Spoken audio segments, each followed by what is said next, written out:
పల్నాడు జిల్లా కలెక్టర్ కృత్తిక శుక్ల ఎస్బీబీ కృష్ణారావు ఆధ్వర్యంలో మహిళా దినోత్సవం కార్యక్రమం ఘనంగా నిర్వహించారు. మోప్మా ఆధ్వర్యంలో స్టాల్స్ ఏర్పాటు చేశారు. స్టాల్స్ ను సందర్శించిన జిల్లా కలెక్టర్ మహిళలు ప్రతి రంగంలోనూ రాణించాలని కోరారు. రాష్ట్ర ప్రభుత్వం మహిళలకు అనేక పథకాలు తీసుకువచ్చి మహిళలు వారి యొక్క స్వయం కృషితో పైకి వచ్చేలా చర్యలు చేపట్టారన్నారు. ప్రతి ఒక్కరూ రాష్ట్ర ప్రభుత్వం ఇస్తున్న పథకాలను సద్వినియోగం చేసుకొని మరింత ఎదగాలని ఆమె చెప్పారు.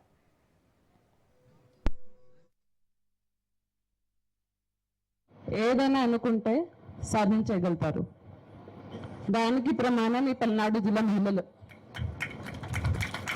చాలా బాగా చేస్తున్నారు. అసలు ఎస్హెచ్జి గ్రూప్స్లో, మెప్మా గ్రూప్స్లో ఈ సంవత్సరమే 1 లక్షల పైన లోన్స్ 1500 కోట్లు మీ అందరికీ ప్రభుత్వం నుంచి ఇవ్వడం జరిగింది.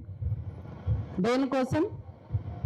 మీ ఆదాయం పెంచుకోవడానికి, మంచి ప్రొడక్టివ్గా యాసెట్ కొనుక్కొని పెట్టుకోవడానికి. ఈసారి ఏం మార్పు చేసామో, మీ గ్రూప్స్లోనే మీటింగ్ పెట్టుకొని మీకు ఏం కావాలి ఆలోచించండి, దేనికి మీరు చేయగలుగుతారు. ఆ మీటింగ్ పెట్టి మీ వైపు నుంచినే రిక్వెస్ట్ తీసుకొని ఈసారి లోన్స్ ఇవ్వడం జరిగింది.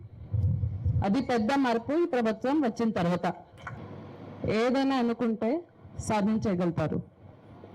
దానికి ప్రమాణం ఈ పల్నాడు జిల్లా మహిళలు చాలా బాగా చేస్తున్నారు. అసలు ఎస్హెచ్జి గ్రూప్స్లో, మెప్మా గ్రూప్స్లో ఈ సంవత్సరమే